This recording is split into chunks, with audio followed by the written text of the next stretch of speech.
সর্বজন শ্রদ্ধেয় বাচিক শিল্পী আয়েশা হক শিমু। আমি অত্যন্ত আনন্দিত যে আজকের এই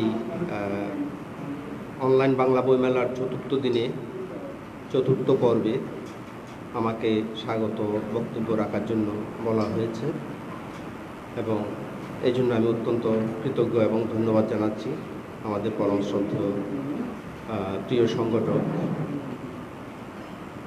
খ্যাতিমান শিশু সাহিত্যিক, বাংলা একাডেমি পুরস্কারপ্রাপ্ত রাশেদ রৌফ ভাইকে। আজকে চতুর্থ দিনের মতো অনলাইন বাংলা বইমেলার যে আয়োজন, সে আয়োজনে আজকে কথা সাহিত্য এই বিষয়ে সারগর্ব এবং অত্যন্ত মনোমুগ্ধকর বক্তব্য রাখবেন আমাদের চট্টগ্রামের কৃতি সন্তান, বাংলাদেশের খ্যাতিমান কথা সাহিত্যিক, সাংবাদিক, কবি বিশ্বজিৎ চৌধুরী। আমরা যারা উপস্থিত আছি, আমরা ওনার বক্তব্য, ওনার সারগর্ব বক্তব্য আমরা শুনব এবং আশা করছি আমরা যারা কথা সাহিত্য নিয়ে চর্চা করছি চট্টগ্রাম থেকে, তারাও আমরা ঋদ্ধ হব। সেই সাথে ধন্যবাদ জানাচ্ছি আজকের চতুর্থ দিনের যে কথা সাহিত্য নিয়ে যে আলোচনা, তার সুযোগ্য সভাপতি পরম শ্রদ্ধেয় বিপুল বড়ুয়া, তার বক্তব্য আমরা শুনব। আমি স্বাগত বক্তব্য আর বেশি দীর্ঘায়িত না করে শুধু বলবো, আপনারা এই মাসব্যাপী ব্যতিক্রমী আয়োজন বলবো এই জন্য যে আমি জানি না যে বাংলাদেশের বাইরে কোথাও এই ধরনের অনলাইন বাংলা বইমেলা হয়েছে কিনা, তবে বাংলাদেশে এটা প্রথম। এই আয়োজনে আমরা প্রযুক্তির উপর নির্ভর করে বিভিন্ন প্রান্ত থেকে, বিশ্বের বিভিন্ন প্রান্ত থেকে আমরা এই বইমেলায় অংশগ্রহণ করছি। বিভিন্ন জন বিভিন্নভাবে আমাদেরকে উৎসাহিত করছেন, আগ্রহ প্রকাশ করছেন এবং আমাদের মধ্যে বিশ্বজিৎ দা এসে গেছেন, আমাদের সেই পরম কাঙ্ক্ষিত আজকের মূল আলোচক, প্রধান আলোচক, কবি, কথা সাহিত্যিক, সাংবাদিক বিশ্বজিৎ চৌধুরী। তো যেটা বলছিলাম যে বিশ্বের বিভিন্ন প্রান্ত থেকে আমাদেরকে বিভিন্নভাবে উৎসাহিত করা হচ্ছে। এই ধরনের অনলাইন বাংলা বইমেলা এই প্রথম বাংলাদেশে আয়োজন এবং এটার কোনো সীমাবদ্ধতা নেই। যদিও সামাজিকভাবে, রাষ্ট্রীয়ভাবে আমরা করোনার কারণে বিভিন্নভাবে আমরা নিজেরা সংকুচিত হয়ে যাচ্ছি, আমাদের চলাফেরা সীমিত হয়ে যাচ্ছে, কিন্তু এই অনলাইন বাংলা বইমেলার ক্ষেত্রে, এই ব্যতিক্রমী আয়োজনের ক্ষেত্রে আমরা বিভিন্নভাবে বিশ্বের বিভিন্ন প্রান্ত থেকে আমাদেরকে বিভিন্নভাবে উৎসাহ দিয়ে যাচ্ছেন। আমি যারা এই বইমেলার সাথে বিভিন্ন প্রান্ত থেকে সংযুক্ত আছেন তাদের সকলের প্রতি কৃতজ্ঞতা জানাচ্ছি এবং এখানে যারা উপস্থিত আছেন সশরীরে আমাদের সার্ভার স্টেশন থেকে যারা বইপত্র কিনছেন তাদেরকেও আন্তরিক ধন্যবাদ এবং কৃতজ্ঞতা জানাচ্ছি। সেই সাথে অনুরোধ রাখছি, আপনারা যে প্রান্ত থেকেই অংশগ্রহণ করুন না কেন, একমাত্র আপনারা একটা বই কিনুন, বই পড়ুন, বই উপহার দিন। এই বইমেলা সেখানেই সার্থকতা লাভ করবে যেখানে আপনাদের এই উদ্যোগ, এই সহযোগিতা আমরা পাব। ধন্যবাদ সবাইকে। আমি আমার বক্তব্য এখানেই শেষ করছি। ধন্যবাদ।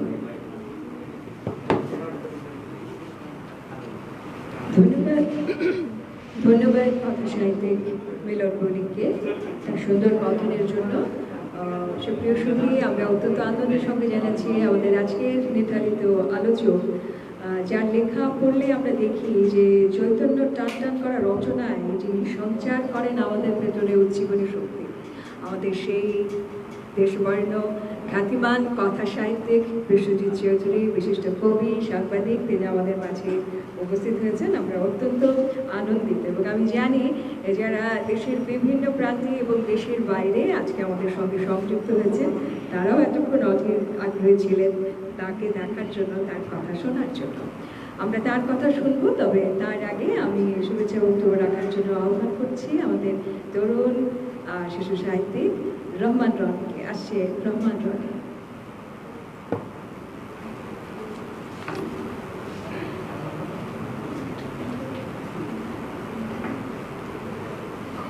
ধন্যবাদ সবাইকে বিজয়ের মাসের শুভেচ্ছা।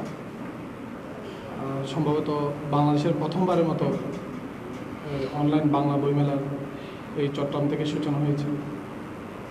আমাদের ইতিহাসের অনেক কিছুই চট্টগ্রাম থেকে প্রথম সূচনা হয়তো, তো তেমন একটি সুন্দর সূচনা চট্টগ্রাম থেকে হয়েছে এবং আমরা যে এই সূচনার সাথে জড়িত হতে পেরেছি এজন্য আমাদেরও খুব ভালো লাগছে। তো আজকের সম্মানিত অতিথি বিশ্ববিদ্যালয় গল্পকার কথা সাহিত্যিক মিলন বণিক, বিভূদা বিশিষ্ট কথা সাহিত্যিক ও আজকে যারা উপস্থিত আছেন সবাইকে শুভেচ্ছা ও ধন্যবাদ। আজকের বিষয় হচ্ছে কথা সাহিত্য। আসলে আমি নিজেও একজন গল্প লিখি। তো আমাদের হয় কি অনেক কবিতার অনুষ্ঠান হয়, শিশু সাহিত্যের অনুষ্ঠান হয়, কিন্তু আমাদের কথা সাহিত্যের আমি মনে করি একজন তরুণী হিসাবে যে আমাদের একটা শূন্যতা রয়ে গেছে। মানে আমরা আসলে মানে বিশেষ করে কথা সাহিত্যের আড্ডা বা কথা সাহিত্য নিয়ে কাজ করার তারপরে অনেক কিছুতে আমার মনে হয় আমাদের এক ধরনের ঘাটতি রয়ে গেছে। বিশেষ করে আমাদের মানে যে কাজ করব চিন্তার যে একটা যে চিন্তার পরিবর্তন দরকার সেটাও আমি দেখলাম আমাদের গল্পকারদের মধ্যে অনুপস্থিত। তো এটা অবশ্যই নানা কারণ আছে। তো আসলে গল্প নিয়ে কাজ করার মধ্যে একটা আনন্দ আছে। আপনি অনেক বিষয় আপনি আনতে পারবেন, রাজনৈতিক, তারপরে অর্থনৈতিক, একটা সামাজিক, এবং এটার মধ্যে একটা শক্তিশালী মেসেজ দেওয়া সম্ভব। আপনি ছেলে পৃথিবীতে এরকম অনেক গল্প উপন্যাস আপনি সমাজের বিশাল পরিবর্তন করে ফেলছেন।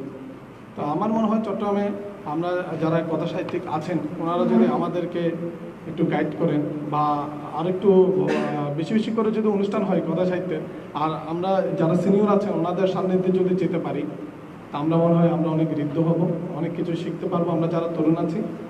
এবং আমাদের চট্টগ্রামের যারা কথা সাহিত্যিক আছেন তারা অনেক এগিয়ে যাবেন। আমি আবার এই কামনা করি এবং অনলাইন বাংলা বইমেলা সফল হোক। সবাইকে আবারও বিজয় শুভেচ্ছা জানাই। আমার বক্তব্য শেষ করছি। ধন্যবাদ। ধন্যবাদ গল্পকার রহমান রনি। রনি প্রায় সময় বলে যে সে এত কিছু বলতে পারে না। আজকে দেখলাম রনি কিন্তু অনেক কথা বলেছে এবং বেশ গুছিয়ে বলেছে। সে যা যা জানতে চায় সমস্ত কিছু খুব সুন্দর করে উপস্থাপন করেছে। সম্মানিত সঙ্গে আমরা এবারে যার আলোচনা শুনবো, যার আলোচনা শোনার জন্য আমরা অধীর আগ্রহে অপেক্ষা করছি, যে আমাদের আজকে বাংলা বইমেলার আলোচনার চতুর্থ দিনের বিষয় হচ্ছে কথা সাহিত্য। আজ আমরা তার কাছে কথা সাহিত্য সম্পর্কে শুনবো তার লেখালেখি সম্পর্কে। আমরা কবি বিশ্বজিৎ চৌধুরীকে আমরা পাই গল্পকার, ঔপন্যাসিক, প্রাবন্ধিক, কলাম লেখক, নাট্যকার, সমালোচক এবং কিশোর সাহিত্যিক হিসেবে। তিনি যখন যেটা লিখেছেন এবং লিখছেন সেটা অনন্য, অসাধারণ হয়ে পাঠকের কাছে ধরা দিয়েছে এবং দিচ্ছে। প্রতিটি ক্ষেত্রে তিনি সৃষ্টি করে চলেছেন এক নূতন ধারা। আমি বিশ্বজিৎ চৌধুরীর একটা লেখায় পড়েছিলাম, আমরা তো জীবনকে নানাভাবে ব্যাখ্যা করি এক একজন। বিশ্বজিৎ চৌধুরী লিখছেন যে ছোট ছোট টুকরো কথায় গেঁথে চলা আমাদের জীবন যেন তুলির আলতো টানে জল রঙে এঁকে চলা ছবি। দেখে মনে হয় সহজ, অথচ গভীর। জীবনকে যে কথা সাহিত্যিক এভাবে প্রকাশ করতে পারে, তার লেখনের গতিশীলতা এবং মাত্রা যে কোন পর্যায়ে পৌঁছায় তা বলার অবকাশ রাখে না। আমি এবারে আহ্বান করছি আমাদের আজকের নির্ধারিত আলোচক, দেশের খ্যাতিমান কথা সাহিত্যিক, স্বনামধন্য কবি, বিশিষ্ট কবি, আমার অত্যন্ত প্রিয়জন, খ্যাতিমান সাংবাদিক বিশ্বজিৎ চৌধুরী। আসছেন বিশ্বজিৎ চৌধুরী। তিনি বলবেন কথা সাহিত্য সম্পর্কে, বলবেন তার লেখালেখি সম্পর্কে।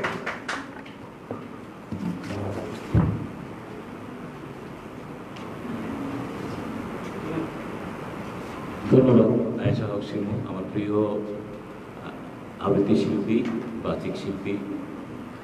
আজকের এই যে সৃজনশীল একটি উদ্যোগ চট্টগ্রাম একাডেমির, এই উদ্যোগের যে প্রাণ পুরুষ আমি বলবো রাশেদ রৌফ, একেবারেই নতুন ধারার একটি এই উদ্যোগ।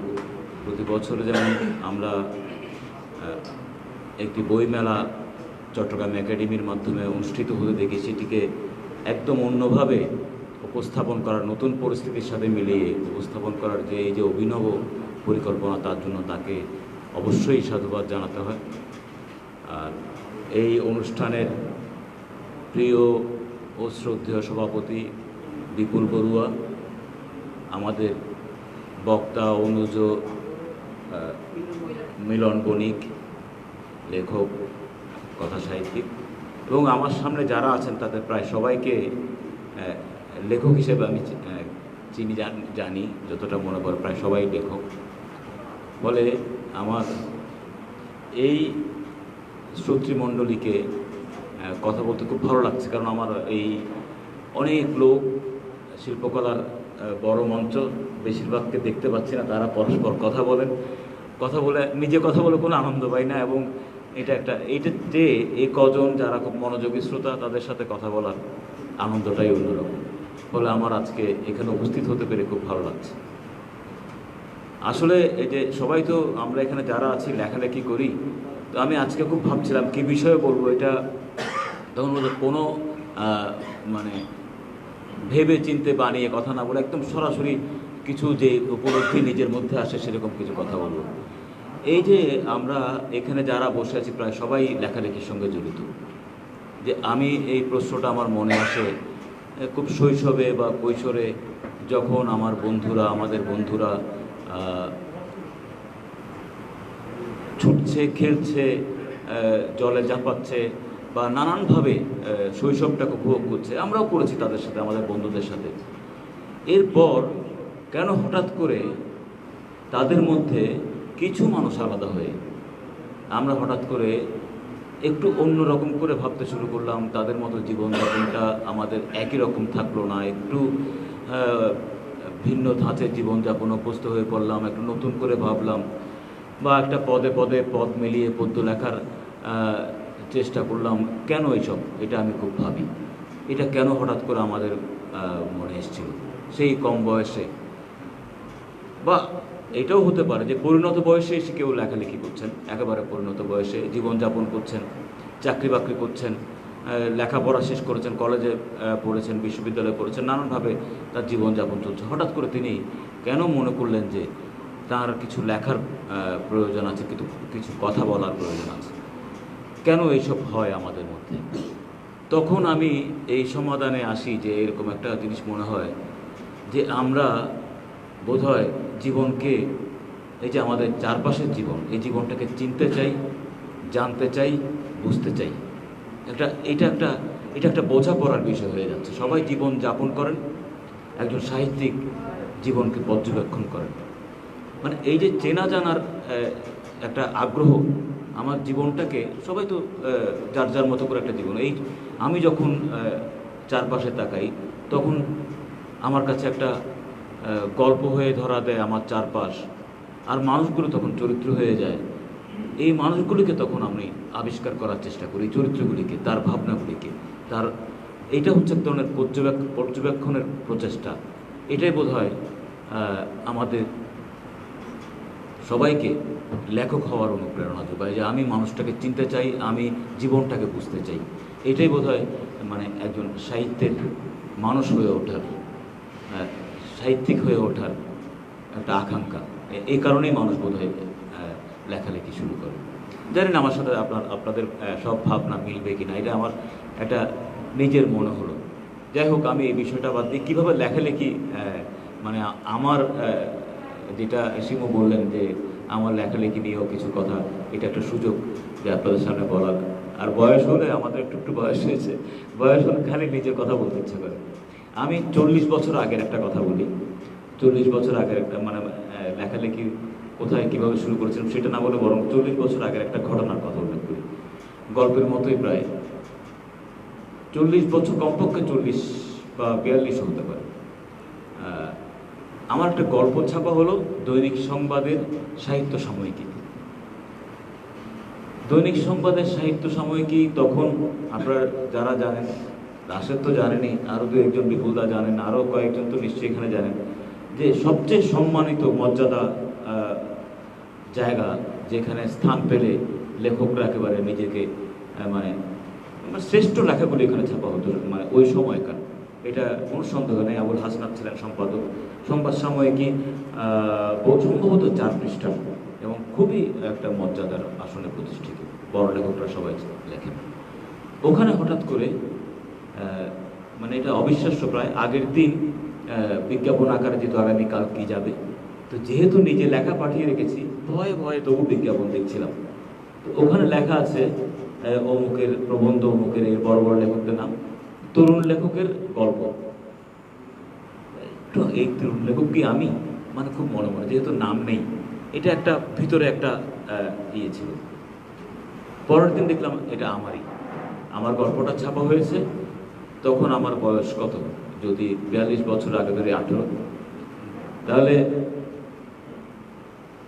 আমার মানে জীবনানন্দের জীবন নামে একটি গল্প, ঠিক আমাদের কবি জীবনানন্দ দাশ নন, এমনিতে একজন যে কোনো জীবনানন্দকে নিয়ে লেখা গল্প। এই গল্পটা ছাপা হলো, মনে হলো প্রায় নোবেল পুরস্কার বিজয়ের মতো একটা ঘটনা ঘটে গেছে, এরকম একটা আনন্দে আমি উঠল।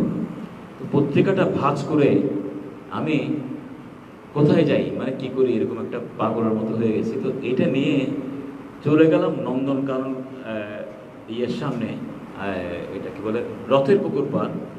সেখানে একজন বিখ্যাত সাহিত্যিক থাকতেন, সুচরিত চৌধুরী। তিনি তখন আমাদের চট্টগ্রাম শহরে জীবিত বাংলা একাডেমি পুরস্কার প্রাপ্ত একজন মাত্র জীবিত। এখন আমাদের সামনে রাশেদ রৌফ আছেন, তখন বা হরিশঙ্কর জলদাস, মোমন ভাই, এখানে অনেক, তখন একমাত্র কিন্তু বাংলা একাডেমি পুরস্কার একমাত্র ব্যক্তি। আর সব মিলিয়ে সুচরিত চৌধুরী একটা বিরাট নাম। তো আমি গিয়ে তার দরজায় কড়া নাড়লাম। কড়া নেড়ে তিনি আমাকে, আমি নমস্কার জানিয়ে বললাম, দাদা নমস্কার, উনি একটু নানা রকম লোক থাকে না, উনি একটু ভ্রু কোঁচকানোর লোক, সবসময় ভ্রুটা কুঁচকে। হ্যাঁ, কী ব্যাপার, কেন? দাদা আমার নাম বিশ্বজিৎ। হ্যাঁ, কী ব্যাপার? দাদা আজকে আমার একটা গল্প ছাপা হয়েছে সংবাদ সাময়িকীতে, আমি একটু আপনাকে গল্পটা দেখাতে চাই, আপনার একটু মতামত। আজকে ছাপা হয়েছে এটা না, পড়েছে, জঘন্য বাজে একটা গল্প, 3rd ক্লাস।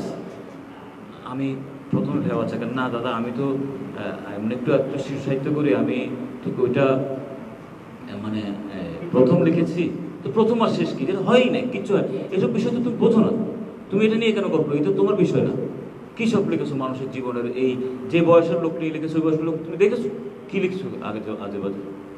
আমি তবুও একটু সমর্থন, একটু যদি মানে পিঠ চাপড়ানোও পাই, আমি বলি না দাদা শুধু ভাষাটা, আর ভাষা কিচ্ছু হয়নি, কোনো দিকেই তার কাছ থেকে আমি কিছু পাচ্ছি। শেষে বললাম আচ্ছা দাদা আসি, নমস্কার। হ্যাঁ ঠিক আছে বলে উনি দরজাটা বন্ধ করে ঢুকে গেছে।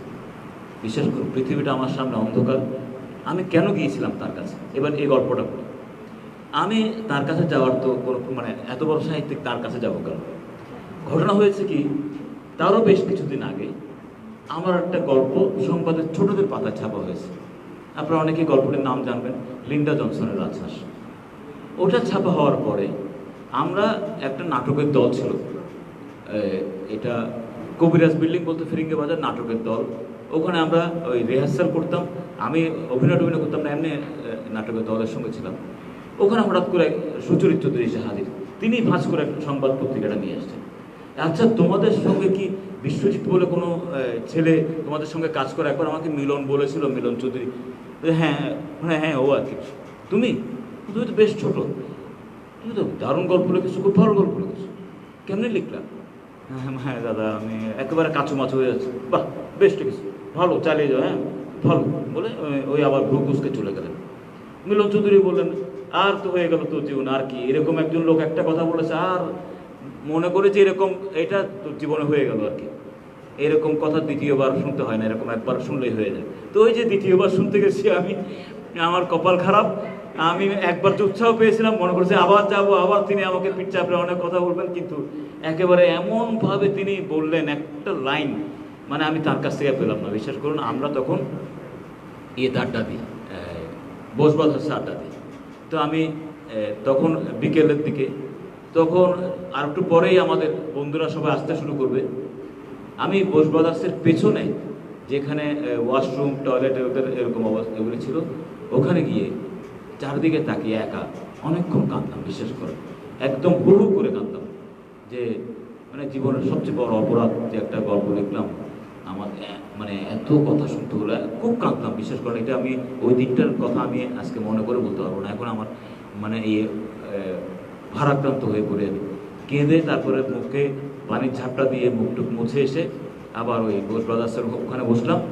তখন একে একে আমাদের বন্ধুরা আসছে, সব শুরুতেই এসে উত্তম সেন জড়া ধরে বললো, আরে বিশ্বজিৎ কি কাণ্ড, তোমার গল্প।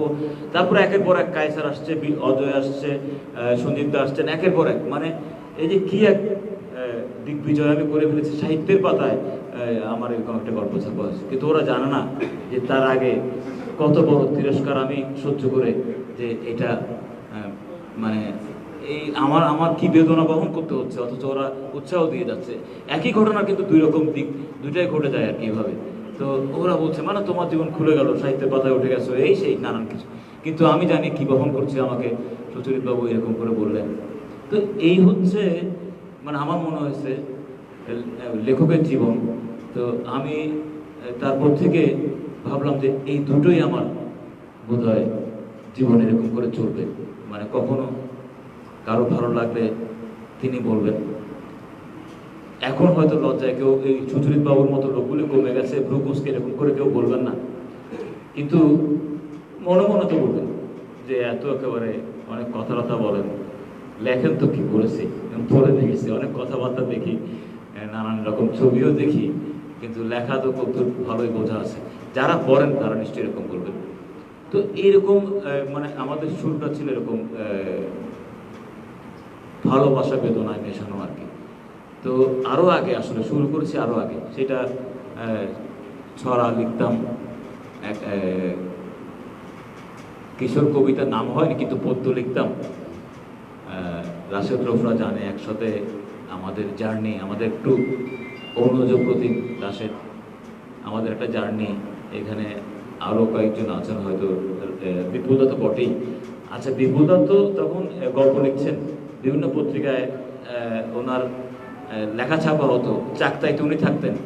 ওখানে গিয়ে উনি আবার খুব সুন্দর করে দুজনকে দেখতাম, বিপুল দা এবং দীপক দা দুজনেই, ওনাদের যেখানে যা লেখা ছাপা হয় সেগুলো একটা খাতায় সুন্দর করে কেটে আবার আঠা দিয়ে সিটে রাখতেন।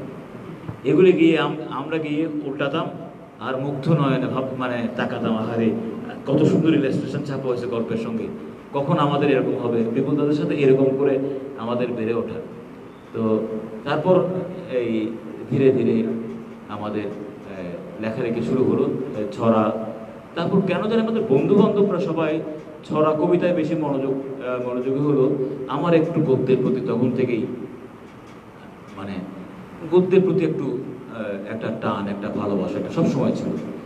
মানে ধরুন যে বয়সটাতে, যে বললাম 18-20, তখন তো আস্তে আস্তে প্রেমে পড়ার বয়স, প্রেমে পড়লে কবিতা লিখতে হবে, কবিতা লেখার বয়স, মানে এগুলি চলছে, কবিতা লেখা শুরু হয়েছে। কিন্তু তার মধ্যেও আমার বন্ধুদের মধ্যে, আমাদের যে কজন ঘনিষ্ঠ, তাদের মধ্যে আমি একটু আবার গদ্যের দিকে আমার উপন্যাস নয়, গল্প লেখার প্রতি আমার একটা খুব এক ধরনের একটা আগ্রহ আর কি, আগ্রহ তৈরি হলো। যে শুরুতে বলেছিলাম যে জীবনকে দেখা, চেনা, আমার চারপাশের লোকগুলিকে বোঝা, পর্যবেক্ষণ করা, এইটার একটা বোধ হয় কোনো এক, এটা তো সচেতনভাবে হয় না, অবচেতন কোনোভাবে বোধ হয় মনে ঢুকে পড়েছিল যে আমরা মানে এই চারপাশের জীবনটাকে দেখবো, চিনবো, মানুষগুলিকে চিনবো। এটা হয়তো অবচেতনে মনে ঢুকে পড়েছিল এবং সেই থেকে লেখালেখির সূচনা। তো আমার প্রথম বইও বেরিয়েছে ছোট গল্পের, লিন্ডা জনসনের রাজহাঁস। এখানে প্রায় 9-10টা গল্প আছে বোধহয়। এটি দ্বিতীয় সংস্করণটা বেরিয়েছিল ইয়ে থেকে, চট্টগ্রাম একাডেমি থেকে। পরে তৃতীয় সংস্করণ আর বের হয়নি, একসাথে কিশোর গল্প নাম দিয়ে কয়েকটা গল্পের একসঙ্গে সংকলন করেছে। যাই হোক, এইভাবে চলতে চলতে আরও বয়স যখন বাড়তে থাকলো, তখন একটু আগে তো একটা গল্প ছাপা হওয়া, ওই যে বলেছি বিপুলদার বা দীপকদার খাতায় যেরকম করে সেটা রাখে, ওইটা পর্যন্ত জীবনের সমস্ত স্বপ্ন ছিল। তারপর আস্তে আস্তে একটু স্বপ্ন পাল্টাতে শুরু করলো যে না, ঠিক শুধু ছাপা হওয়া না, তার বাইরে একটু মনে রাখবে কি না কেউ কখনো, এটা একটা আগ্রহ তৈরি হয়। তো আমি এরকম নানা জায়গায় গল্প পাঠাই। আপনারা একজনের নাম হয়তো শুনেছেন, মিজানুর রহমান। মিজানুর রহমানের ত্রৈমাসিক পত্রিকা বলে একটি পত্রিকা, বাংলাদেশের বিখ্যাত পত্রিকা, এবং বলবো শ্রেষ্ঠ লিটল ম্যাগাজিন। আমার সাথে রাশেদ একমত হবে, এরকম ভালো লিটল ম্যাগাজিন বাংলাদেশে আর হয়নি। সাহিত্য পত্রিকা, এরকম ভালো সাহিত্য পত্রিকা, এই মানের সাহিত্য পত্রিকা এখনো হয় না, সত্যি কথা বলতে। কিন্তু ওখানে বৃক্ষ সংখ্যা, শামসুর রহমান সংখ্যা, গণিত সংখ্যা, এরকম আলাদা আলাদা সংখ্যাও বেরোতো। এমনিতে সাধারণ সংখ্যাগুলি বেরোতো। এত মিজানুর রহমান ত্রৈমাসিক পত্রিকার মতো অসাধারণ একটি, 2 বাংলায় আমি বলবো এত শ্রেষ্ঠ একটি সংকলন প্রকাশিত হওয়া, এটা একেবারে ওই যে সমকাল বা আমরা তার আব্দুল্লাহ আবু সাইদ সম্পাদিত কণ্ঠস্বর, এসবের মতো আমরা ইয়েকে বিবেচনা করতে, তার চেয়েও আমি কখনো কখনো এগিয়ে রাখবো, অতটা ভালো লাগে।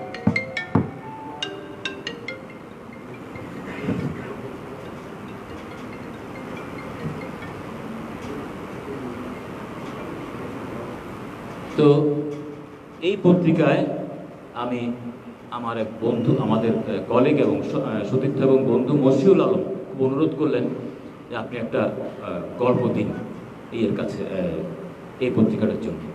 তো আমি গল্প পাঠালাম। তো আমরা তো অভ্যস্ত না, গল্প পাঠাবো ছাপা হবে এইটা তো অভ্যস্ত, কিন্তু আগের দিনে ব্যাপারটা ছিল উল্টো। আপনারা অনেকেই জানেন যে বুদ্ধদেব বসু যখন কবিতা পত্রিকাটি সম্পাদনা করতেন, এখানে প্রত্যেকের স্মৃতিচারণা আপনি দেখবেন, আল মাহমুদ থেকে শামসুর রহমান, নির্মলেন্দু, অনেকের স্মৃতিচারণা আপনি দেখবেন, এবং পশ্চিমবঙ্গের অনেকেরই স্মৃতিচারণে দেখবেন যে কবিতা পাঠিয়েছেন কবিতা পত্রিকায়, সেখান থেকে উত্তর পাঠাচ্ছেন বুদ্ধদেব বসু। কোনো কোনো সময় তিনি কবিদের উদ্দেশ্যে বলছেন যে এই জায়গাটা থেকে একটু এরকম করা যায় বা ওরকম করা যায়, এরকম নানান পরামর্শ দিচ্ছেন। অথবা আপনার কবিতাটি অমনোনীত হলো, এই কথাটিও দিচ্ছেন, মনোনীত হলো অমনোনীত হলো বিবেচনাধীন আছে, বা এই জায়গায় আমি পরিবর্তন করতে চাই, আপনার কি সম্মতি আছে কিনা, এরকম ব্যাপারটা এরকম সম্পাদক তো আমরা আর পাবো না। এখন কবিতা পত্রিকার বুদ্ধদেব বসু এরকম ছিলেন। তো হঠাৎ করে আমি একটা চিঠি পেলাম মিজানুর রহমান সাহেবের, এত সুন্দর চিঠি, বিশ্বাস করুন। আমি মনে করে বলি যে লিখলেন, বিশ্বজিৎ বাবু, আপনার গল্প পড়ে মুগ্ধ হয়েছি, ভাবলাম যে হতাশার কিছু নেই, আমাদের ছোট গল্পের কারিগররা এখনো হারিয়ে যাননি। এরকম করে গল্পটা, এই চিঠিটা শুরু, পোস্টকার্ড। বিশদ বাংলায় একটা অনুষ্ঠানে, এখন যেটা বিস্তার, আমি ওই পোস্টকার্ডটা পড়তে নিয়ে গিয়েছিলাম আমার একটা গল্প পাঠের সঙ্গে। পোস্টকার্ড ওটাও একটু দেখাতে চেয়েছি, ফলে ওখানে আমি ফেলে এসেছিলাম এবং হারিয়ে ফেলেছি দুর্ভাগ্যবশত। আমার একটা বড় জীবনের আর কি বলবো, যে ওই বিশদ বাংলাতে ফেলে পরে গেছি আর পাইনি। যাই হোক, তো এইটা লেখার পরে আমি ওই যে সুচরিত বাবু বলার পর একবার ভেঙে পড়েছি।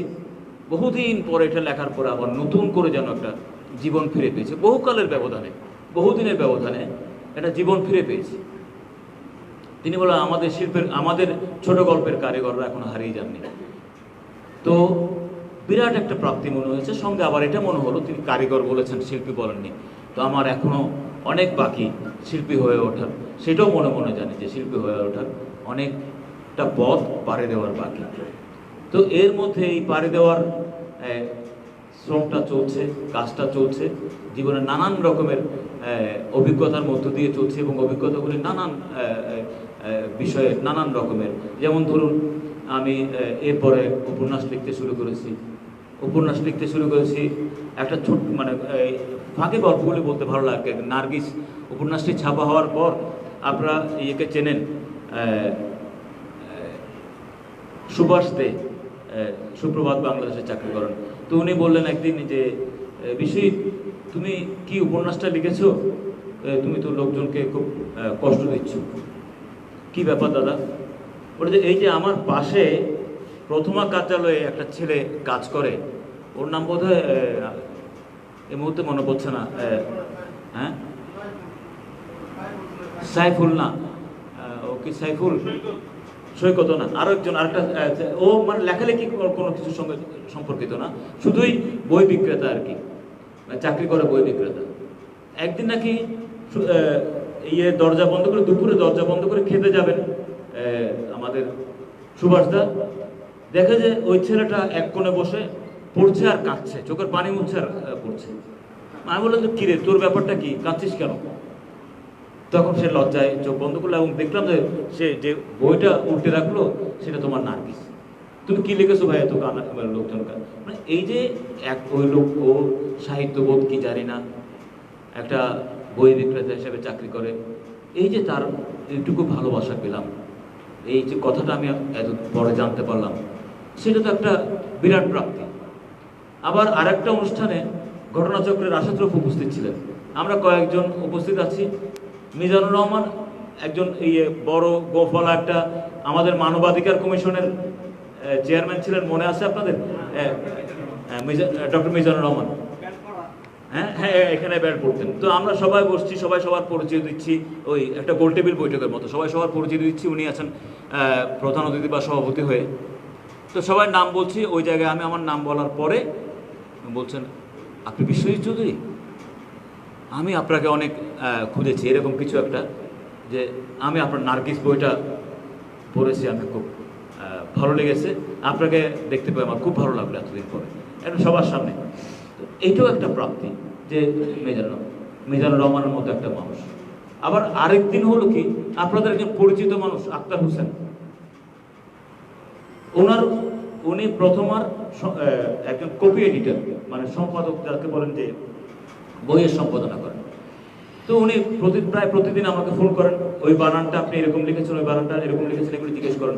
কারণ প্রথমা থেকে আমার একটা বই বেরোচ্ছে, হে চন্দনা পাখি, উনি ওই বানান টানার ইত্যাদি দেখে দিচ্ছেন, কপি এডিটর বলে যায়। একদিন হঠাৎ সকালবেলা তখন 11টা কি 12টা, আক্তার ভাই ফোন করলেন, বিশ্বজিৎ বলেই আর না কথা বলতে পারছেন না উনি, মানে এক শব্দ কথা বলছেন, তারপর হুড়ু করে কাঁদছেন, এক শব্দ কথা বলছেন, কাঁদছেন। আপনি আমাকে আজকে খুব কাঁদালেন, আমি খুব কষ্ট পাচ্ছি, বিশ্বজিৎ আমি খুব কষ্ট পাচ্ছি বলে একটা উনি ঢোক গেলেন, আবার কাঁদেন। আমি বিস্মিত, কি বিষয় আক্তার ভাই, কি বিষয়? অনেকক্ষণ ওদিকে বন্ধ, টেলিফোন বন্ধ, তারপরে মানে ফোনে অনেকক্ষণ চুপচাপ, তারপর আবার শেষ করে বলছেন, না আপনাকে আমি আশীর্বাদ করি, আপনি অনেক বড় লেখক হন, আমি আপনার বইটা পড়ে খুব কাঁদলাম। তো আমি তো রেখে দিয়েছি। তারপর আমি অফিসে ছিলাম, আমি কাকে জানি জিজ্ঞেস করলাম, আচ্ছা এরকম করলেন কেন আক্তার ভাই? এটা বই পড়ে এরকম, মানে উনি তো জীবন অনেক বই পড়েছেন একেবারে। তখন একটা পেলাম যে আমার গল্পে কোনো একটি চরিত্রের একটা দুরারোগ্য ব্যাধি হয়েছে, ক্যান্সার, উনিও নাকি এরকম একটা ব্যাধিতে ভুগছেন। তো আমি হয়তো রিলেট করেছেন, কোনো কারণে কষ্ট পেয়েছেন। তারপর পরই জাফর আহমদ রাশেদ ফোন করলেন, বলে কি লিখছেন আপনি ভাই? লোকজনকে, আমার অফিসের লোকজন প্রায় মূর্ছা যাওয়ার অবস্থা। কি হয়েছে? বলে আক্তার ভাই তো প্রায় অসুস্থ হয়ে গেছিলেন, আমরা পানি দিয়ে ওনাকে আপনার বইটা পড়ে এরকম প্রায় অসুস্থের মতো হয়ে গেছিল, শুয়ে পড়েছিলেন। তো যাই হোক, তো আমি বললাম যে না, আসলে আমি শুনেছি, এটা রিলেট করেছি, একটা ঘটনার কারণে হয়েছে, যে উনি ক্যান্সার আক্রান্ত নাকি। উনি বলে উনি না, প্রুফ কাটার সময় শতাব্দী ওয়াদত কেঁদেছে। আপনি খুব লিখছেন আজকাল, বিশ্বাস করেন এইসব কথা যখন একটা পাঠকের কাছ থেকে জানতে পারি না, তখন আপনার আর মনে হয় যে কিসের কি, পৃথিবীতে আর কি প্রয়োজন হয়। আর কোনো ধরনের প্রাপ্তির প্রয়োজন নেই, আর কোনো ধরনের প্রাপ্তির প্রয়োজন নেই। এরকম একটা মানে ঘটনা যখন আসে তখন মানুষের প্রাপ্তির প্রয়োজন নেই। মানে প্রাপ্তির কথাটা বলছি এই কারণে, আমরা সবাই চট্টগ্রামে আছি, আমাদের কিন্তু এখন কিছুটা অনলাইনের ব্যাপারটা, সেই যে আজকের বইমেলাটা অনলাইন, এখন কিছুটা সুযোগ সুবিধা আমাদের সামনে তৈরি হয়েছে। সেটা হচ্ছে আমি যাই লিখি আমার সারা দেশে পৌঁছে দেওয়ার একটা সুবিধা ফেসবুক বলেন, সামাজিক যোগাযোগ মাধ্যম বলেন, এরকম একটা আছে। আমাদের সময় কিন্তু ব্যাপারটা ছিল না। বিপুল বড়ুয়ার সময় ছিল না, রাশেদ রফের সময় ছিল না, বা দীপক বড়ুয়া, আরও যাদের আমরা চিনতাম, আমার অজয় দাশগুপ্ত, উত্তম সেন, আমাদের সময়ে এই ব্যাপারটা কিন্তু এরকম করে ছিল না। আমাদের এই যে ফেনী নদীর ওপারে নামটা পৌঁছে দেওয়া, আমরা এটা বলতাম ফেনী নদীর ওপারে, মানে ঢাকা পৌঁছা, নামটা পৌঁছানো খুবই দুরূহ কাজ ছিল, এবং সেটা একেবারে রীতিমতো যুদ্ধের মতো ব্যাপার। কারণ রাজধানীতে আপনাকে প্রবেশাধিকার দেওয়া এটা তো সহজ ব্যাপার নয়।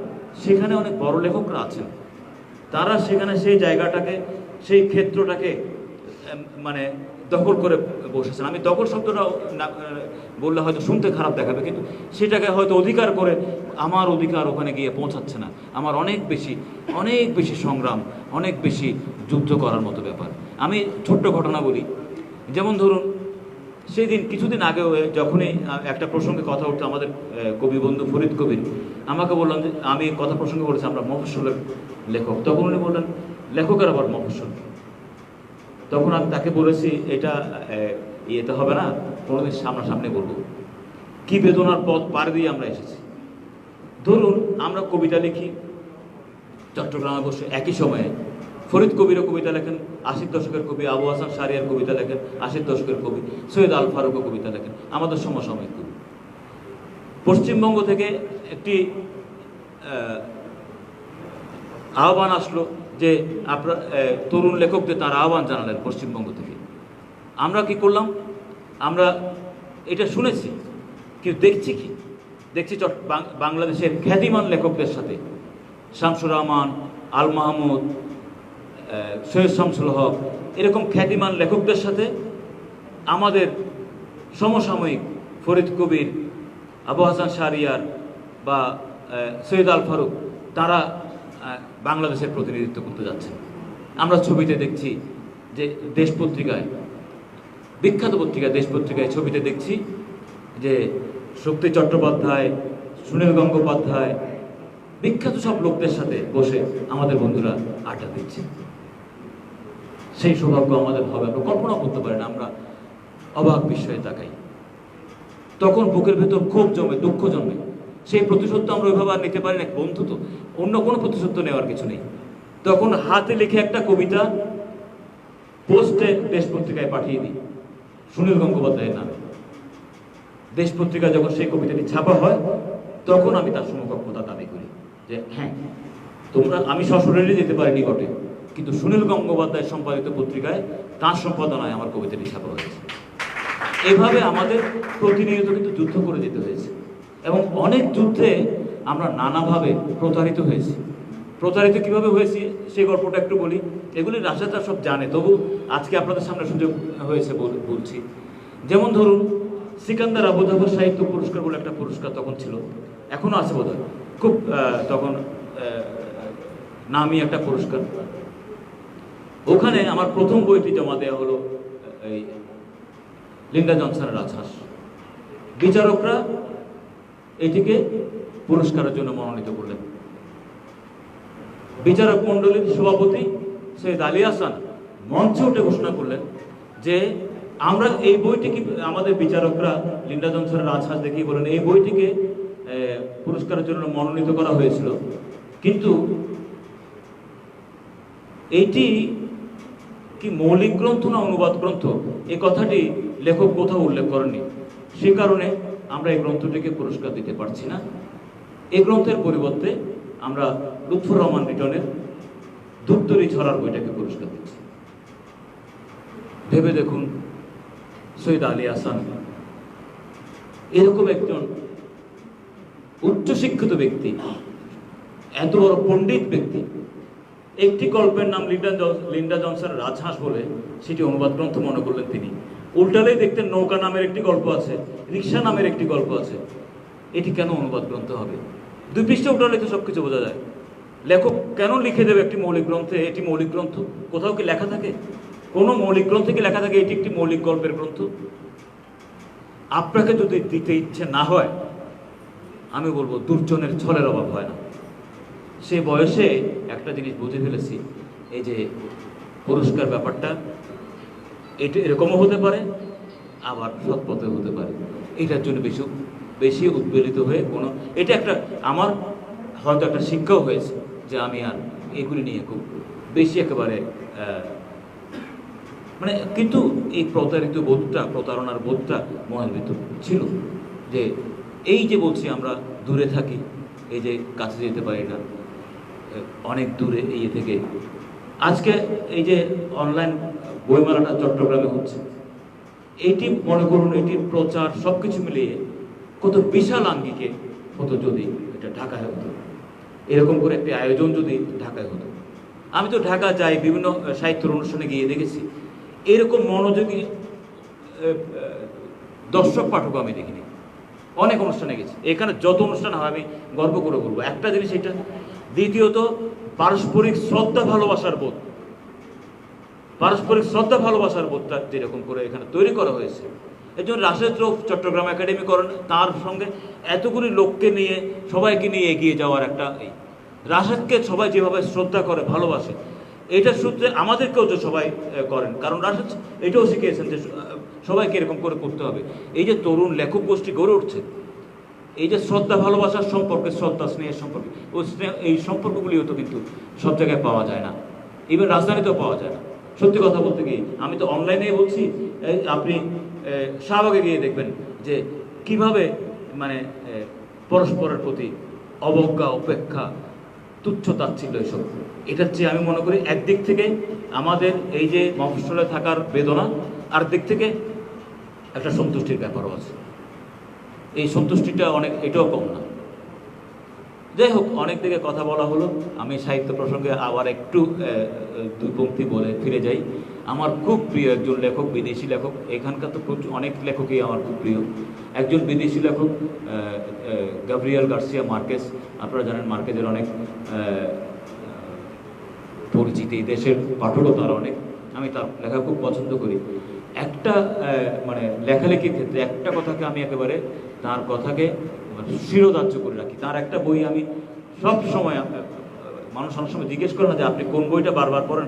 সত্যি কথা বলতে আমি কোনো বই বারবার পড়ি না, মানে একবার পড়া হয়ে গেলে কি বারবার পড়া যায়? ওইগুলি সাহিত্য পড়ার সময় ছাত্র হিসেবে কিছু পড়েছি বারবার, মানে শুধু প্রাণের টানে বারবার বোধ হয় বঙ্কিমের কপালকুণ্ডলা বা এই মানিক বন্দ্যোপাধ্যায়ের সবচেয়ে বেশিবার পড়েছি মানিকের পুতুল নাচের ইতিকথা। আর আরেকটা বই আমি সব সময় কাছে রাখি, এটি অনুবাদও হয়েছে কিন্তু আমি ইংরেজি এটাই রাখি, ফ্রেগ্রেন্স অফ গুয়াভা, পেয়ার আর সুবাস। এই বইটাতে তিনি একজন মার্কেস তার একজন সমসাময়িক সাংবাদিককে, তার বন্ধু সাংবাদিক মেন্ডোজা, তাকে সাক্ষাৎকারে বলছিলেন যে আমি যখন গল্প লিখি তখন আমি মনে করি বিশ্বাসযোগ্যতা হচ্ছে সবচেয়ে বড় বিষয়।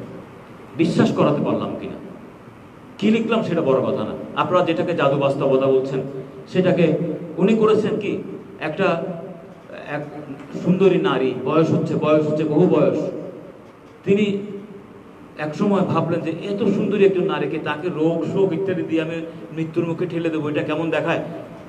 তিনি এটা করতে গিয়ে, তাকে জাদু বাস্তবতার মানে প্রতিকৃত বলা হয়, তিনি দেখা যাচ্ছেন একটা দড়ির উপর কাপড় শুকাতে দিয়েছেন, তারপরে বাতাসে ওই মহিলা উড়ে চলে গেছে। বলে কেন আপনি এরকম? হ্যাঁ, বলে যে আমি এত সুন্দরী নারীকে এইভাবে রোগ শোকে মৃত্যু বাতাসে উড়ে চলে গেছে, মৃত্যুই তো। তো তিনি বলে যে বিশ্বাস করাতে হবে, উড়ে যে চলে গেছেন আমার পাঠককে কিন্তু বিশ্বাস করাতে হবে, এটা হচ্ছে সবচেয়ে বড় কথা। তখন তিনি একটা গল্প বললেন, বলে আমার নানি আমাদেরকে গল্প বলতেন, আমি এই পাশে বসতাম, বাঁ পাশে, ডান পাশে আমার ফুফু বসতেন, দাদি, ডান পাশে আমার ফুফু বসতেন, বাম পাশে আমি বসতাম, মাঝখানে দাদি গল্প বলতাম। গল্প বলতে বলতে তিনি একবার আমার কাছ থেকে সাই চাইতেন, বুঝেছিস? আমি বলতাম হ্যাঁ। আর বলতে পরে আবার আমার ফুফুর কাছ থেকে হচ্ছে, বুঝতে পেরেছিস? হ্যাঁ। তো এভাবে গল্পটা চলতো। কিন্তু আমার দাদির ডান পাশে যে ফুফু বসে আছে, তিনি কিন্তু মারা গেছেন প্রায় 12-14 বছর আগে। আমার দাদি বিশ্বাস করেন যে গল্প বসতে বসলে আমার ফুফু এসে পাশে বসে। সে কথা আমাকে তিনি বিশ্বাস করিয়েছেন। আমার গায়ে কাঁটা দিত, কিন্তু আমি বিশ্বাস করতাম যে আমার দাদি, আমার ফুফু বসে আছে পাশে। এই যে বিশ্বাস করানোর তার ভঙ্গিটা, এই যে গল্প বলার ভঙ্গিটা, এই ভঙ্গিটাই আমি সারা জীবন অনুকরণ করার চেষ্টা করেছি। মার্কেস বলছেন এই ভঙ্গিটা আমি চিরকাল অনুকরণ করার চেষ্টা করেছি, যে বিশ্বাস করাতে হবে মানুষকে। মানুষ বিশ্বাস করলো না আমি গল্প বলে গেলাম, এটা হবে না। মানুষকে বিশ্বাস করাতে হবে, সেটা যেরকম গল্পই হোক। এই যে পাশে আমার ফুফু নেই, কিন্তু আমি ভেবে রাখছি যে তিনি আছেন, গল্প বলার সময় তিনি এসে বসেন, আমি এটা বিশ্বাস করছি। এইটার মধ্যে যে বিস্ময়কর বলার একটা ভঙ্গি, সেই ভঙ্গিটা আমি আয়ত্ত করতে চেয়েছি। তো আমি আপনাদের কাছে আজকে বলি যে জানি এটা একেবারেই দুরূহ একটা কাজ। আমি খুব ভাবি যে বিশ্বাস যেন করাতে পারি মানুষকে। যেটা বলবো, গল্পে বলি, পদ্যে বলি, কবিতায় বলি, যেন মানুষকে বিশ্বাস করাতে পারি। এই মানুষের মধ্যে বিশ্বাসযোগ্যতা তৈরি করার এই চেষ্টাটা আমার সাহিত্য সাধনা হিসেবে আমি মনে করি। সবাইকে অনেক অনেক ধন্যবাদ।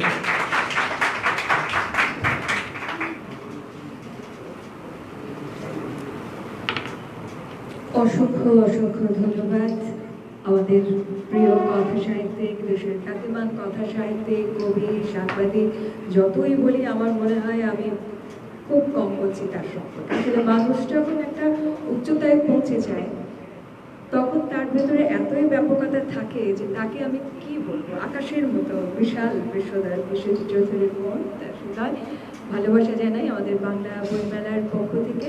আসলে একজন কথা সাহিত্যিক মনে হয় এভাবেই কথা বলে। আমার কাছে মনে হয়েছে যে আমি কি আলোচনা শুনছি না, আমি তো সাহিত্যের মধ্যেই আছি। এবং এটা কি আত্মজীবনী, কত রকমের তথ্যবহুল কথা তিনি বলে গেলেন। এবং রনি যেরকম প্রশ্ন করেছিল, আমার কাছে মনে হয়েছে রনির সমস্ত প্রশ্নের উত্তর কিন্তু পেয়েছে। একজন তরুণকে কীভাবে তৈরি হতে হবে সমস্ত পথ কিন্তু তিনি দেখিয়ে গেছেন, যে যেভাবে এবারে ধরে নিতে পারি সেটাই হচ্ছে বিষয়। আমি আবারও কৃতজ্ঞতা জানাই তার কাছেও। পাবলো পিকাসোর একটা কথা লেখায় পড়েছিলাম, যে তিনি বলছেন যে শিল্প সাহিত্য সংস্কৃতির উদ্দেশ্যই হলো আমাদের দৈনন্দিন জীবনযাপন থেকে ধুলো বালিকে দূর করা। একজন কথা সাহিত্যিক কিন্তু সেই কাজটাই করেন, তার নিজের জীবনেও করেছেন এবং তার লেখনীর মাধ্যমে আমাদের জীবন থেকেও ঠিক সেভাবেই করেছেন। বিশ্বজিৎ চৌধুরীর যে অনুপ্রেরণা বিশ্বাস করাতে পারলাম কিনা, পাচ্ছি কিনা। তো বিশ্বজিৎ চৌধুরীর লেখা আমরা যারা পড়েছি আমরা জানি যে এই কাজটা তিনি কিন্তু খুব দক্ষভাবে সূক্ষ্মভাবে করেন। এবং তার লেখনীর, আমি খুব সামান্য মানের একজন পাঠক, যদিও সবসময় তো বলার সুযোগ হয় না, একটু বলছি যে তার লেখাগুলো হঠাৎ করে বাঁক নিচ্ছে এবং তখন দেখা যাচ্ছে ঘটনা প্রবাহটা অন্যরকম, শেষে গিয়ে দেখা যাচ্ছে আরে এটা তো এইরকম, মানে একটা টান টান বিষয় যে থাকে না, যে আসলে ছোট ছোট কথা দিয়ে তিনি আমাদের হৃদয়কে জয় করে নিয়েছেন। কৃতজ্ঞতা তার কাছে। ভালো থাকবেন তিনি, তার সুস্বাস্থ্য, তার দীর্ঘায়ু কামনা করি। যদিও তিনি বলেছেন একটু একটু করে বয়স বাড়ছে, আমার প্রিয় লেখকের বয়স বাড়ুক এটা আমরা চাই না, প্রিয় লেখক সারা জীবনের তরুণ থাকুক। ধন্যবাদ তাকে। আমি এবারে সভাপতির বক্তব্য, তার আগে অনলাইন বাংলা বইমেলায় সম্মানিত আহ্বায়ক, কবি, সাংবাদিক, শিশু সাহিত্যিক রাশেদ রোগকে আমি আহ্বান করছি ধন্যবাদ বক্তব্য প্রদানের জন্য।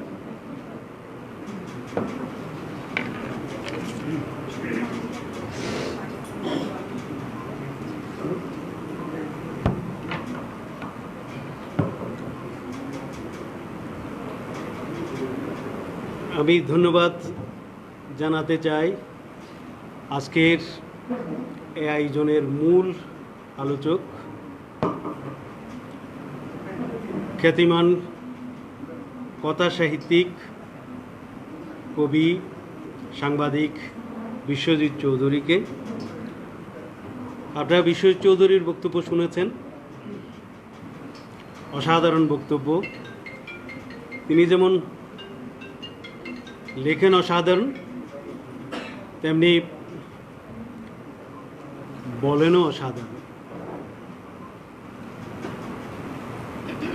বিশ্বজিৎ চৌধুরীকে পরিচয় করে দিয়েছেন আমাদের আজকের অনুষ্ঠানের সঞ্চালক আয়েশা হক শিমু, কিন্তু পরিচয়ের দরকার নেই, এটা হচ্ছে এক ধরনের কার্টেসি, সৌজন্য। আমরা যারা লেখালেখি করি এই চট্টগ্রামে, আমাদের একটা দল আছে, বন্ধুদের দল, একসাথে লেখালেখি করি। আমাদের অগ্রজ হিসেবে যাদেরকে খুব কাছে থেকে পেয়েছি তাদের 3 জনের একজন হচ্ছেন বিশ্বজিৎ চৌধুরী, অন্য 2 জন অজয় দাশগুপ্ত এবং উমর কায়সার। এর বাইরেও আরও যারা যারা চট্টগ্রামে অবস্থান করছেন আমাদের অগ্রজ, তাদের সঙ্গেও আমাদের হৃদ্যতা ছিল, হৃদ্যতা আছে, তাদের সঙ্গ আমরা পেয়েছি। বিশ্ববিদ্যালয়ে যখন তিনি পড়ছিলেন আমরা তার অনুজ প্রতিম হিসেবে তাদের লেখাগুলো আমরা পড়তাম। এরপরে যখন লিন্ডার জনসনের আশ্বাস বইটা বেরোলো, এটা নিয়ে তোলপাড়, বিশুদার নিজের বক্তব্যে সেটা উপস্থাপন করেছেন।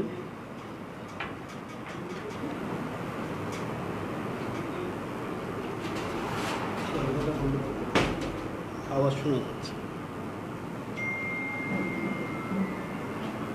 ওই সময়ে ওই বইটি বাংলাদেশের শিশু কিশোর সাহিত্যে আলোড়নকারী একটা বই, একটা গ্রন্থ, লিন্ডার জনসনের আশ্বাস। পরবর্তী সময়ে এটা 2য় সংস্করণ হয়েছে আমাদের শৈলী প্রকাশন থেকে, এখন 3য়বারের মতো প্রকাশিত হয়েছে বাতিঘর থেকে, এখানে পাওয়া যাচ্ছে বইটি। বিশ্বজিৎ চৌধুরী এমন এক লেখক যেই শাখায় তিনি হাত দিয়েছেন ওই শাখায় সফল হয়েছেন। ওই সাউন্ডটা বন্ধ করো, অথবা ওটা পুরোটাই বন্ধ করে দাও, ওখানে একটা ডিস্টার্ব করছে। যখন তিনি ছড়া লিখতেন তখন এই ছড়াগুলো অনন্য হয়ে ধরা দিয়েছে পাঠকের কাছে, অসাধারণ। এই যে একটা পরিবার পরিকল্পনা নিয়ে অসাধারণ একটা ছড়া, 7 দিন যাতা কোলে পরে পিসি মরছেন নিত্য, খোদা ভগবান কেন যে বানান নিম্ন মধ্যবিত্ত। কিংবা আরেকটা, খুদকুরানির ঝি, ওরে খুদকুরানির ঝি, আমার কাছে চাইল আছে, চাইল নিবে নি, চাল নিব না তোমা করে চিনে ফেলেছি, জানি আমি চালের বদল চাইবে তুমি কি। এ ধরনের অসাধারণ ছড়া তিনি উপহার দিয়েছেন। আবার যে আমরা কিশোর কবিতার যে আন্দোলনের কথা বলি, ওই কিশোর কবিতার আন্দোলনে ওই প্রথম দিকে আমাদের এই চট্টগ্রামে পুরোধা ব্যক্তিত্ব হিসেবে যারা কাজ করছিলেন তাদের একজন তিনি। একটা পত্রিকা প্রকাশিত হয়েছে, বাংলাদেশের প্রথম কিশোর কবিতার সংকলন, ওগো আস্তরা যাসনে ঘরের বাহিরে।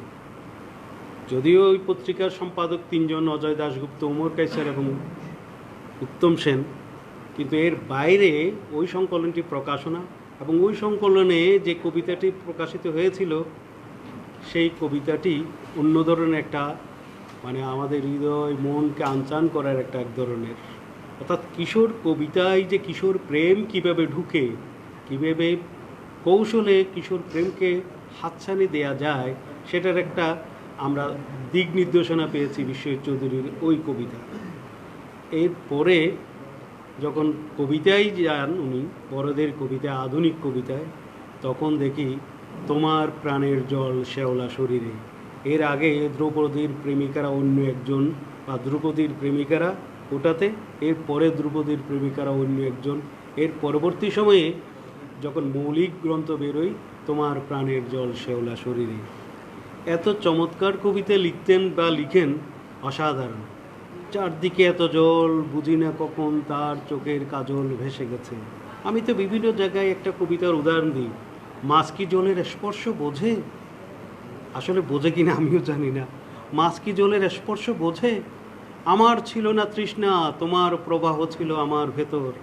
আমার ছিল না প্রেম, তুমি ছিলে ইন্দ্রিয়ের 5টি শাখায়। আমার ছিল না প্রশ্ন, জবাবদিহির মতো অবস্থান তোমার নিজের। ক্ষুধার্ত হওয়ার আগে আমার ছিল না কোনো ক্ষুধা।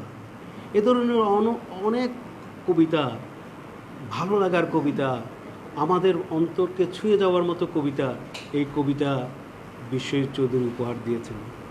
এখনও পর্যন্ত বিশ্বজিৎ চৌধুরী কবিতা যখন লিখেন অসাধারণ, ছড়া যখন লিখতেন অসাধারণ, কিশোর কবিতা অসাধারণ, কিশোরদের জন্য গল্প অসাধারণ। আর লিখতে লিখতে তিনি যখন কথা সাহিত্যে যান, লিখেন গল্প এবং উপন্যাস, আমার মনে হয় সমকালে যেই সব লেখক, মেধাবী লেখক, প্রতিভাদীপ্ত লেখক কথা সাহিত্যে কাজ করছেন, বিশ্বজিৎ চৌধুরীর তাদের অন্যতম। বিশ্বজিৎ চৌধুরীকে অন্যতম সমকালের সেরা লেখক হিসেবে যে শুধু আমি বলি তা না, তার যে অন্য বন্ধু বা সাহিত্যের সমালোচক এরাও কিন্তু এই বিষয়টা বলে থাকেন। আমরা দেখি শওকত ওসমান, শওকত আলীর ধারাবাহিকতায় আমাদের যে হাসান আজিজুল হক, আমাদের যে বিপ্রদাস বড়ুয়া, আমাদের সেলিনা হোসেন, আমাদের সুব্রত বড়ুয়া, আমাদের সৈয়দ শামসুল হক, আনোয়ারা সৈয়দ হক থেকে শুরু করে যারা লেখালেখি করছেন, আমাদের কথা সাহিত্যে আনিসুল হক, আমাদের সবার মধ্যে যে এক ধরনের মানে আকর্ষণ, মঞ্জু সরকার, এই আখতারুজ্জামান ইলিয়াস, যারা কথা সাহিত্যে কাজ করছেন তাদের উজ্জ্বল প্রতিনিধি হচ্ছেন, উত্তরাধিকার হচ্ছেন আমাদের বিশ্বজিৎ চৌধুরী। আমি বিশ্বজিৎ চৌধুরী, আমাদের বিশুদা, তাকে বলি নানা শাখায় আপনি কাজ করছেন, একটা জায়গায় আপনাকে আইডেন্টিটির জন্য একটু বেশি সময় দিতে হবে। আজকে কয়েক বছর ধরে আমি তার পেছনে লেগে আছি এবং সেই জায়গায় এখন মনে হচ্ছে তিনি বাংলাদেশের কথা সাহিত্যে যে কাজগুলো করছেন এটা এক ধরনের আমাদের পীড়াপিড়ি, আমাদের চাপ, আমাদের একটা দাবির পরিপ্রেক্ষিত হচ্ছে। কারণ এইটা না হলে নার্গিজের মতো উপন্যাস আমরা পেতাম না, কবি ও রহস্যময়ের মতো পেতাম না। অনেকগুলো উপন্যাস আমাদের, আপনি দেখবেন সমকালে একেবারে জনপ্রিয় লেখকদের মধ্যে বিশ্বজিৎ চৌধুরী একজন। এই জন্যে আপনার দেখবেন আবার আরেকটা দিক তার আছে, ভালো দিক, এটা একটু বলতে হয়, না হলে হয় না। অনেক ভালো লেখক আছেন, যেমন সুচরিত চৌধুরীর কথা তিনি বললেন এখানে, আমাদের পরম নমস্য লেখক, আমাদের পরম শ্রদ্ধার একজন লেখক সুচরিত চৌধুরী। এইরকম বহু বড় ধরনের বড় মাপের লেখক, জীবিত লেখক আমাদের বাংলাদেশে আছেন। দেখবেন ভালো লেখক কিন্তু তাদের বইয়ের কার্তিক তেমন নেই। কারণটা কি? হয়তো লেখাটা তাদের কাছে পৌঁছাচ্ছে না ওভাবে, অথবা পৌঁছালেও ঠিক যেভাবে সংযোগ তৈরির দরকার আছে ঠিক সেভাবে সংযোগটা হচ্ছে না। এই জন্যে আমাদের বহু জায়গায় ইচ্ছে থাকা সত্ত্বেও অনেক লেখকের লেখা ওখানে যেতে পৌঁছাতে পারে না, আমাদের পাঠকের কাছে পৌঁছা যায় না। কারণ আমি দেখি এই যে এখানে অনলাইন বইমেলায় অনেক প্রতিভাবান শক্তিশালী লেখকের লেখা বই আছে, কিন্তু সবার বই সমানভাবে যায় না। আমাদের এখানে এই জায়গায় যারা কাজ করছেন তারাই জানে কার বই কিভাবে যাচ্ছে। কারণ লেখালেখি, ভালো লেখা আর ভালো লেখার পাশাপাশি সংযোগ তৈরির জন্যে যে একটা ভূমিকা দরকার লেখকেরও, সেই জিনিসটাও কিন্তু আমাদের লেখকেরও একটা দায়িত্ব আছে। প্রকাশক বই বের করে দিচ্ছেন লেখকের, লেখক যদি বলেন হ্যাঁ প্রকাশক বই বের করছে, আমার বিক্রি হোক আর না হোক সেটা প্রকাশকের বিষয়, আমার কি দায় আছে? কিন্তু দায়টা অন্যরকম। বইটা যত বেশি পাঠকের কাছে পৌঁছবে তত বেশি লাভ হচ্ছে লেখকেরই। লেখক কিন্তু পাঠকের কাছে পৌঁছে যাচ্ছে। সেই জন্যে লেখকের একটা দায়িত্ব, সেটা হচ্ছে তার যে বই বেরিয়েছে প্রকাশক যেভাবে বলবে তার প্রচারের জন্যে, তার ব্যবসার জন্যে, তার মূলধন তুলে নেওয়ার জন্য যেভাবে চেষ্টা করবে, লেখকেরও একটা দায়িত্ব আছে সেই বইটা পাঠকের কাছে পৌঁছানোর জন্য একটা প্রচার প্রসারে ভূমিকা রাখা। আমরা দেখি অনেক লেখক এই ক্ষেত্রে একেবারে নির্বিকার। হ্যাঁ, নীরবে নিবৃত্তিতে কাজ করুন, আত্মপ্রচার খুব ভালো না, এটা এক ধরনের খারাপ লাগে। আত্মপ্রচারের জন্যে মানুষ যারা আত্মপ্রচারে নামে এটাকে একটু ঠিকভাবে ভালোভাবে আমরা দেখি না, এটা ঠিক, কিন্তু পরোক্ষভাবে কিভাবে বইটা প্রকাশিত হয়েছে আর এই বইটা কিভাবে মানুষের কাছে যেতে পারে সেই বিষয়টা তো একটু আমাদের ভাবতে হবে। যেমন আমাদের সুপ্রতিম বড়ুয়ার কথা আমি বলি, চট্টগ্রাম শহরে শুধু তা না, সারা বাংলাদেশের লেখকরা কি নতুন বই বের করছেন সেই তথ্যগুলো সুপ্রতিমের কাছে চলে আসছে। সুপ্রতিম সেটা খুব সুন্দর করে সেটা তুলে ধরছেন। এই যে আজকে যে এই অনুষ্ঠানটা, বিশ্বজিৎ চৌধুরী আজকে মূল বক্তা হিসেবে থাকবেন, এটা আমাদের সুপ্রতিম সুন্দর করে একবার না একাধিকবার এটা পোস্ট করছেন। আমরা একবার করে কিন্তু আমাদের দায়িত্বটা শেষ করছি। সুপ্রতিমকে বলি তুমি বারবার একটা পোস্ট দেও, মানুষ কি মনে করবে?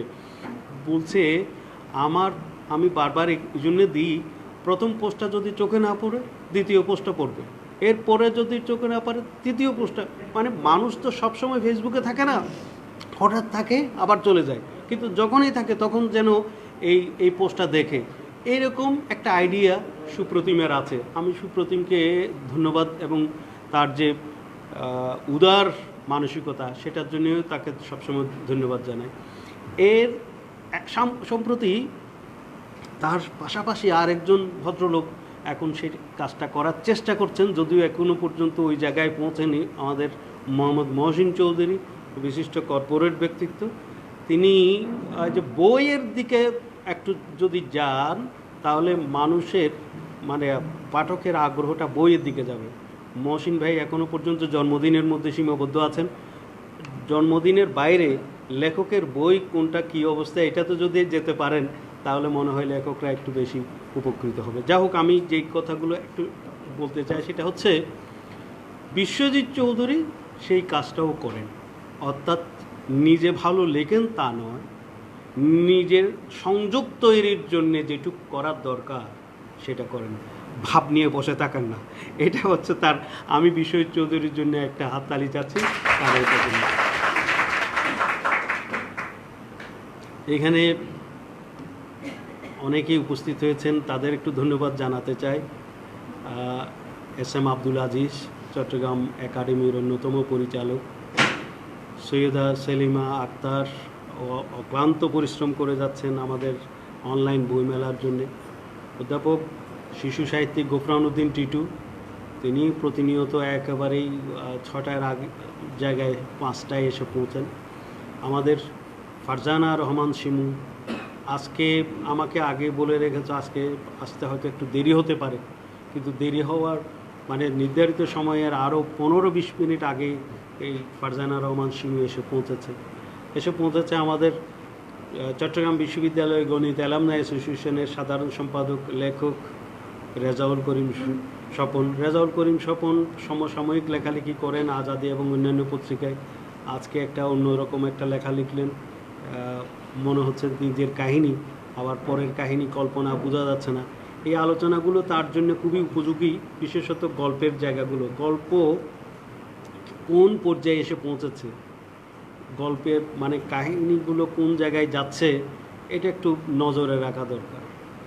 আমরা যদি গল্পের অবস্থান কোন জায়গায়, গল্পের গতি কোন জায়গায়, এটা যদি ধরতে পারি, বিশেষত গল্প যারা লিখে তাদের জন্য এটা উপকার হয়, তাহলে তারা লিখতে পারবে, লিখতে সহজ হবে। এই ধরনের আলোচনা যারা গল্পকার আছেন এখানে তাদের জন্য উপকার হয়। আছেন আমাদের মহসিন চৌধুরী নিজে এখানে উপস্থিত আছেন, তাকেও আমি ধন্যবাদ জানাই। আমাদের শফিকুল আলম, ও ফেসবুকে আমাদের অনেক পোস্ট দেয়, লেখালেখি করে, তাকেও ধন্যবাদ জানাই। মাহমুদ হাসান নিয়মিত, মোটামুটি তার আগ্রহটা খুব বেশি, কয়েকটা বই কিনেছে, সেও দেখলাম, খুব ভালো লাগছে। আছেন আমাদের এই যে হাজী নুরুল কলেজের ডিগ্রি কলেজের অর্থনীতি বিভাগের অধ্যাপক লেখক পিঙ্কু দাস, তাকে আমি কৃতজ্ঞতা জানাই, ধন্যবাদ জানাই। আসছেন আমাদের লেখক কবি নান্টু বড়ুয়া, তারপর এরপরে আমাদের গৌতম কানুনগোকে আমরা সপ্তাহে একদিন দুদিন পাই। উনি থাকেন লামায়, ওখান থেকে নিয়মিত লাইভ অনুষ্ঠান দেখেন, আমাকে ফোন করেন, আজকে উনি এসছেন, ধন্যবাদ জানাই আমাদের বাসুদেব কাস্তগীর, নিয়মিতই পরিশ্রম করে যাচ্ছেন, যিনি মেধাবী একজন লেখক, প্রবন্ধ লেখেন, শিশু সাহিত্য করেন, ছড়া কবিতা লেখেন, আবার গানের চর্চা করেন। উনি গীতিকারও, রেডিও টেলিভিশনের তালিকাভুক্ত গীতিকার। আছেন আমাদের এস এম মুখলেসুর রহমান। মুখলেস ভাই খুব একেবারে সাদাসিধে একজন মানুষ, কোনো অভিযোগ নেই। এখনও পর্যন্ত তার বইটা নিয়ে আমরা লিখতে পারিনি, তিনিও কিন্তু পড়েন নেই। রহমান রনি, তরুণ গল্পকার, খুব ভালো গল্প লেখে সে, তাকেও আমি ধন্যবাদ জানাই। তসলিম খাঁ, যে নিয়মিত লাইভ করে এই অনুষ্ঠানটা আমাদের খুব নিয়ে যাওয়ার জন্যে, বাইরে নিয়ে যাওয়ার জন্যে তার প্রচেষ্টা চমৎকার। আমি ধন্যবাদ জানাই কামরুল আনোয়ার চৌধুরী, তিনি একজন বিশিষ্ট প্রাবন্ধিক, কবি এবং অনুবাদক, তিনি এসে পৌঁছেছেন, অধ্যাপক, তাকেও আমি ধন্যবাদ জানাই অধ্যাপক কাঞ্চনা চক্রবর্তীকে। কাঞ্চনা চক্রবর্তী আমাদের সবাইয়ের সঙ্গে একসাথে কাজ করছেন, নিজে প্রবন্ধ লিখছেন, শিশু সাহিত্য বিষয়ক গবেষণা করছেন, ভালো লাগছে।